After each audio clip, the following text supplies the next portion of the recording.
Hey, what's going on everyone? Greg here. And recently on the tech side of YouTube, I've been seeing a lot of channels that I follow posting very similar videos about how they were wrong about the iPhone XR. And I'm sure a lot of the subscribers on my videos are actually quite familiar where I stand with the iPhone XR because back when the iPhone XR was coming out, I published a video called Everyone Was Wrong About the iPhone XR. It was getting a lot of criticism at the time and I defended the iPhone XR. So I feel like a lot of people who are subscribed to my channel are definitely aware that I think the iPhone XR is a great phone. Now listen, for the record, I want to state this up front. I am not calling out any of these channels that are posting videos that they were wrong about the iPhone XR. There is no way that you can always get it 100% right all of the time. You're bound to be wrong on some of these things, but I think the iPhone XR was such an important part of this channel's growth,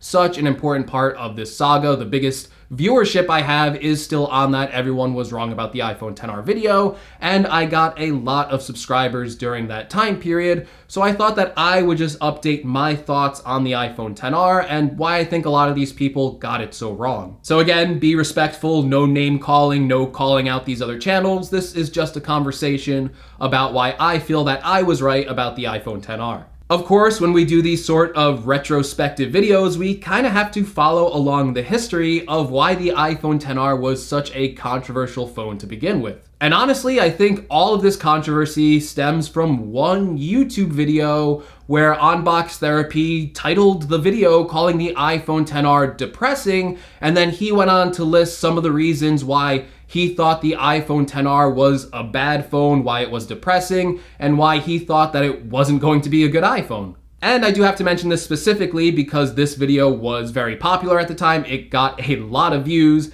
and a lot of people used his exact arguments as to why the iPhone XR would be a bad phone, and that basically boils down to the iPhone XR screen. Lou from Unbox Therapy said that the iPhone XR had the same exact screen as the iPhone 4, based solely on the fact that it had the same amount of pixels per inch, 326 ppi. However, just as I explained in my initial video 10 months ago with Everyone Was Wrong About the iPhone XR, there is much more to a display besides the pixels per inch. These statements are just hyperbole. A display has more going for it besides the raw PPI. There's other factors like color accuracy, contrast ratio, or even some of the custom technologies that Apple puts into its displays, like the True Tone display. And we have to mention that there's diminishing returns going above a 326 ppi. Most people won't be able to tell a difference, and if you were to tell a difference, you would have to hold the phone at something that isn't normal viewing distance, so you'd have to hold it up really close to your face to actually individually pixel peep those pixels. And I won't go into as much depth as I did with my initial video on this topic, but a lot of people at the time were saying, well, the iPhone XS and XS Max have a higher resolution, so obviously Apple knows that higher resolution phones are better.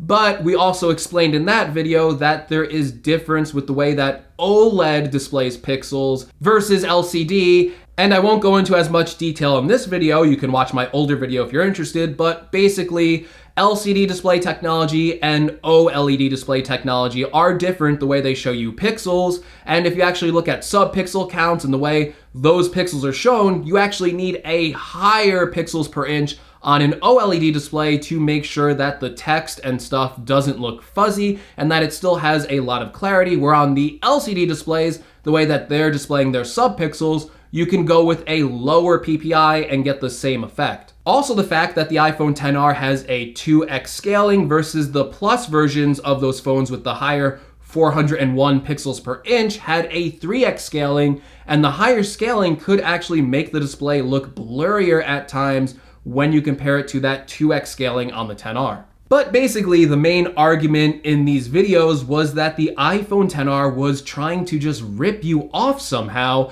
and that Apple really wasn't making a competitive phone in this area, and they wanted you to spend the extra $250 on an iPhone XS. They also made misleading claims that the iPhone XR was a budget phone, when I would argue that the iPhone XR was the phone for everyone and it was still a flagship phone. Whereas the iPhone XS and iPhone XS Max were more like premium level phones. Think MacBook Air versus MacBook Pro. What these people got so wrong was that the iPhone XR wasn't a cheap budget phone, it was a way to make the design, features, and technologies in the XS available to people at a somewhat more digestible cost. Yes, the iPhone XR is still expensive, but it's a lot closer to the traditional iPhone cost than the XS or the XS Max. And 10 months later, that is absolutely true. Not only does the XR have a pretty similar design to the XS, but it does pack in Face ID, the A12 chip, a great camera,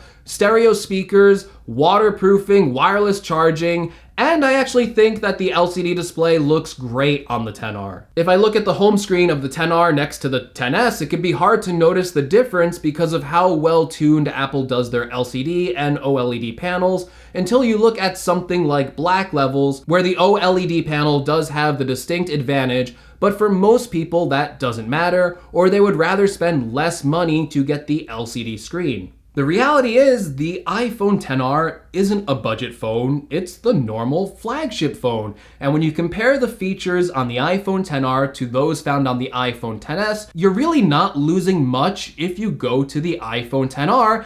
And the iPhone XR actually has some benefits that not even the iPhone XS or the XS Max has, and that is in the terms of battery life. The iPhone XR has a longer battery life than both of those phones, and that is one of the most important features for smartphone buyers, is how long that battery life is going to last. And once reviews hit, once people started to get the iPhone XR in their hand, a lot of people actually started to agree with me that the screen was fine and that most of the features on the iPhone XR were comparable to those of the iPhone XS.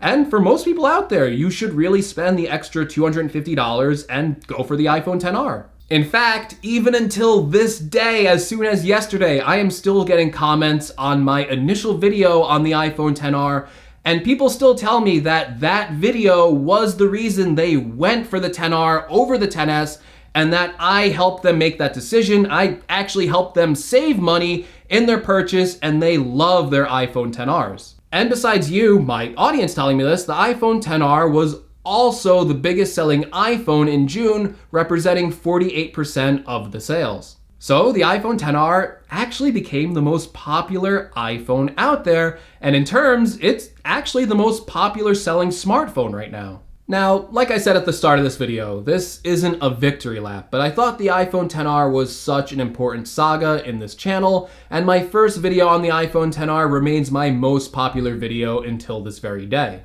And like I said in my other video, I think it's so important to look at how these devices actually look and perform in the real world rather than taking someone's word for it when they didn't even see the phone yet. Sure, we can give analysis and speculation before a product launches. I even personally do that on my channel. But to actually go out and tell the mass market that the iPhone XR is depressing without ever actually using one, to scare users that much, to make them think that they had to spend an additional $250 of their own hard-earned money to go up to the XS when they would have been fine with a XR and maybe even in some instances preferred it due to the longer battery life and the middle-sized screen, I think that warrants some criticism. Because at the end of the day, my main reason for making that videos, and the majority of the reason why I make most of these videos, is to help better inform the consumer on what product they should purchase. Because when I go into the comment section, when I read that I help someone make a purchasing decision, when they tell me that my videos are informative